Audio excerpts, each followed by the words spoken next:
Three true tow truck horror stories. Hey everybody. I appreciate y'all stopping by. You know, I've been noticing something lately.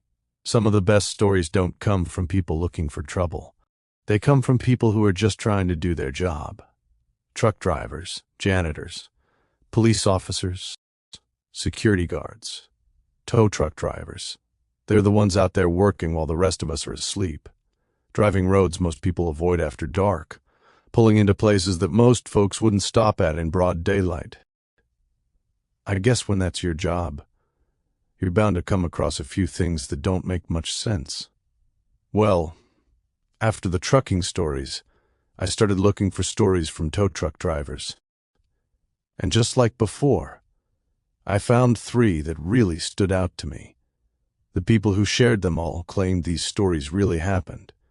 All right, let's get into the first one. This first story was shared by a tow truck driver from East Texas. Here's what he had to say.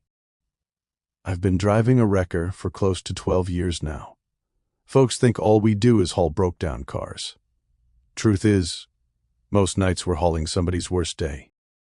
A wreck, a stolen car, some teenager that slid into a ditch because he thought he knew more than the rain. After a while, you get used to it, the flashing lights, the phone ringing at 2 in the morning, the long drives down roads you've never heard of. You stop asking questions, you just hook it up and head to the next call. There was one night, though. One call that still bothers me. It happened on a Wednesday, late October, about 1:30 in the morning. Dispatch called and said there was an abandoned pickup sitting on an old county road about 20 miles outside of town. No accident, no driver, just a truck sitting in the middle of nowhere. I figured it'd be a quick hookup. I couldn't have been more wrong. The pickup was easy enough to find. It sat halfway in the road, halfway in the grass. Its headlights were off. Driver's door shut, engine cold, no hazard lights, nothing. Just an old blue Chevrolet pickup sitting by itself. I pulled my wrecker in behind it and flipped on my amber lights. The whole area lit up. Pine trees on both sides of the road. No houses, no mailboxes, nothing but woods. Dispatch had already run the plates. Truck wasn't stolen. Owner lived about 45 minutes away. Nobody had reported it missing. I grabbed my flashlight and walked over. The truck was locked. Keys weren't inside. The bed was empty. No blood, no broken glass, no signs of a wreck. It honestly looked like somebody had just parked it. I started backing my wrecker into position. About the time I stepped out to grab my chains, I heard it. A truck door slam, not mine, the pickup's. I spun around. The driver's door was still closed. I stood there for a second, listening. Nothing. Probably the woods playing tricks on me. I laughed to myself. At least, that's what I wanted to believe. I hooked the front axle and climbed back into the wrecker. As soon as I eased forward, my work light swept across the trees. That's when I saw somebody. Way back in the woods, standing between two pine trees, too far away to make out their face, just standing there, watching. I figured it was the owner. I rolled my window down. You all right over there? No answer. You need some help? Still nothing. They didn't move, didn't wave, didn't even shift their weight. Just stood there. Now, I've been doing this job a long time. People act strange after accidents. They panic. They cry. Sometimes they wander off. So I grabbed my flashlight and walked a few steps toward the tree line. Hey, partner. If that's your truck, I just need to ask you a couple questions. Still, nothing. I shined my flashlight toward him. The beam reached the trees, but I couldn't find him. I know exactly where he'd been standing. There wasn't enough time for him to run. There wasn't enough brush to hide behind. He was simply gone. That was enough for me. I walked back to my wrecker, finished tightening my straps, locked the doors, and started driving. I hadn't gone more than 2 miles when dispatch came over the radio. You clear the scene? Yep. You sure nobody was there? I looked in my side mirror. The old pickup bounced quietly behind me. No, ma'am. Didn't see a soul. She was quiet for a second. Then she said something I'll never forget. That's strange.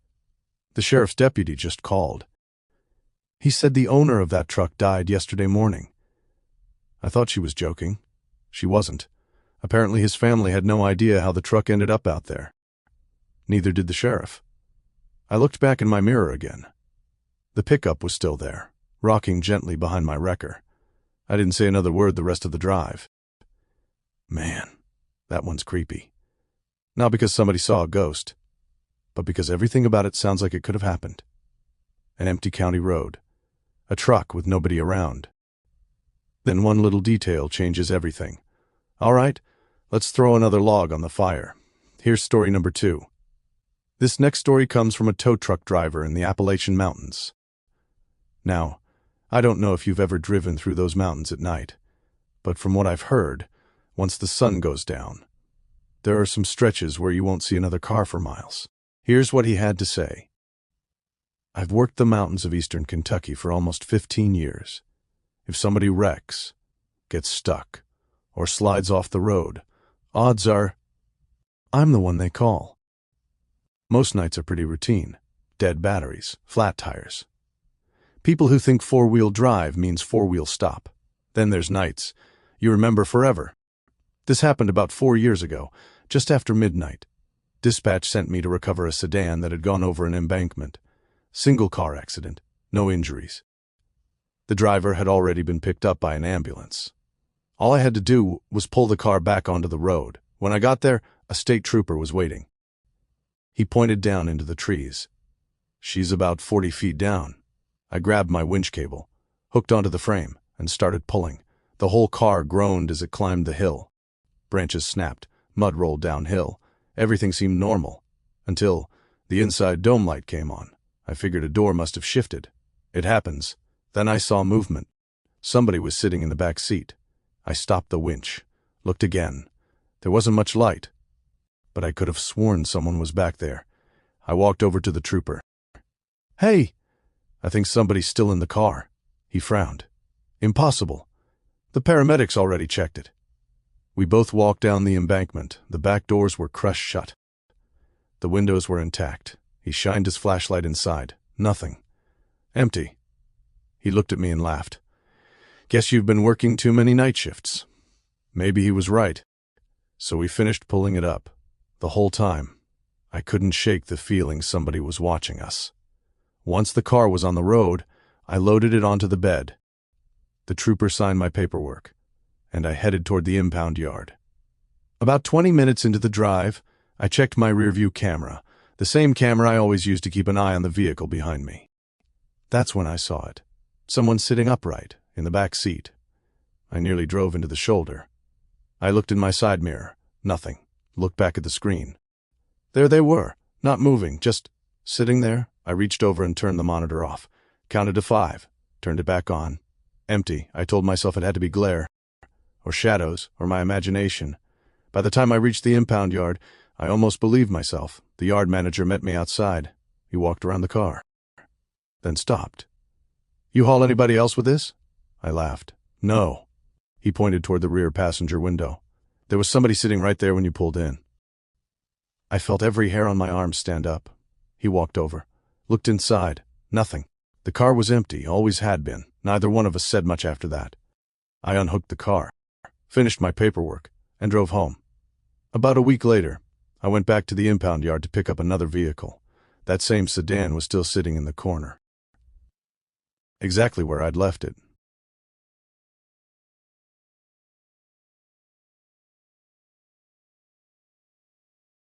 As I drove past, the rear dome light flicked on.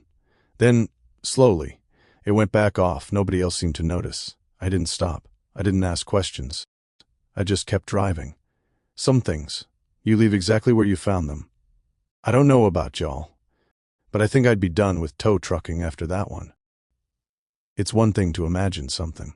It's another thing when somebody else sees it too. All right, we've got one more story, and this last one might be the one that sticks with you the longest. This last story was shared by a tow truck driver from rural Georgia. Now, I've heard more than one tow truck driver say this. There are certain roads where they just don't like getting calls after midnight. Whether that's because of the people or something else, I couldn't tell you. But after reading this story, I can understand why. Here's what he had to say. I've been driving a rollback for about 8 years. You get used to being by yourself. It's just you, the truck, and whatever's on the other end of the dispatch radio. One rainy night, a little after 3 in the morning, dispatch sent me to pick up a disabled SUV. The caller said it had broken down on an old bridge outside town. Simple enough. I figured I'd be there, load it up, and be back home before sunrise. When I pulled up, the SUV was exactly where dispatch said it'd be. Driver's door hanging open, headlights still on, windshield wipers slowly scraping across a dry windshield, but there was no driver. I grabbed my flashlight, walked around the vehicle. No purse, no phone, no keys, nothing. I radioed dispatch. "You sure somebody called this in?" She answered. "Yep." Lady said she was scared. Scared of what? There was a pause. She wouldn't say. I shrugged. People panic, it happens. I backed my rollback into position, dropped the bed, hooked the SUV. Everything was going smooth. Until my work lights hit the bridge railing. Someone was standing on the other side. Just outside the lights, I couldn't make out much. Looked like a woman. Long dark hair, white dress, standing perfectly still. I figured it had to be the driver. I called out, "Ma'am, your vehicle's almost loaded." No answer. "You all right?" Still nothing. She never moved, never looked at me. She just stood there, facing the river. I wasn't about to walk over there if she wanted help. She could come to me. So I finished loading the SUV, climbed back into the truck. As I pulled away, I looked in my mirror. She was gone, just gone. The bridge was empty. About 10 minutes later, dispatch called back. "You clear?" "Yep." "You ever find the driver?" "No." She got quiet. Then she said, "That's strange." "What?" "The woman that called. She reported that SUV stolen." I frowned. "Stolen?" "Yeah." Said it disappeared from her driveway yesterday afternoon. I nearly pulled onto the shoulder. "What do you mean yesterday?" "That's what the report says." I looked back at the SUV riding behind me. Rainwater running down the windows. Nobody inside. Dispatch finally asked, "Everything all right?" I lied. "Yeah, I'm fine." Truth was, I wasn't. When I got to the impound yard, I walked around the SUV one last time, making sure everything was secure. That's when I noticed something I swear wasn't there before. Written in the dirt on the back window, just 4 words, "Thank you for stopping." I stood there, trying to convince myself someone had written it earlier. Maybe I just missed it. Maybe. I wiped the window clean with my glove, finished my paperwork, and went home. A couple days later, I asked the yard manager whatever happened to that SUV. He looked at me funny. "What SUV?" "The one from the bridge." He shook his head. "You never brought one in." I laughed. "Yeah, I did. I unloaded it right over there." He pointed to the security office. "We've got cameras covering the whole yard. If you unloaded one, it'll be on video." We watched the footage together. There I was, pulling into the yard, backing into a parking space, lowering the rollback. Then, driving away. The bed was empty. There was never an SUV on it. I've replayed that night in my head 1,000 times. I still don't have an explanation. Maybe I was tired. Maybe the rain was playing tricks on my eyes. Or maybe some calls don't come from dispatch. Maybe, sometimes, they come from somewhere else. Well, those were the 3 tow truck stories I found. I don't know if they're true. I don't know if they're made up. But I do know one thing. Tow truck drivers spend their nights showing up where everyone else is trying to leave. That alone is enough to make me think they've probably seen some things they don't talk about very often. If you enjoyed these stories, let me know which one got to you the most. And if you happen to know a tow truck driver, ask them if they've ever had a call they still can't explain. Who knows? You might end up with the next story for this channel. Until next time, keep the fires burning. And as always, I'll tell the stories if you'll stay scared.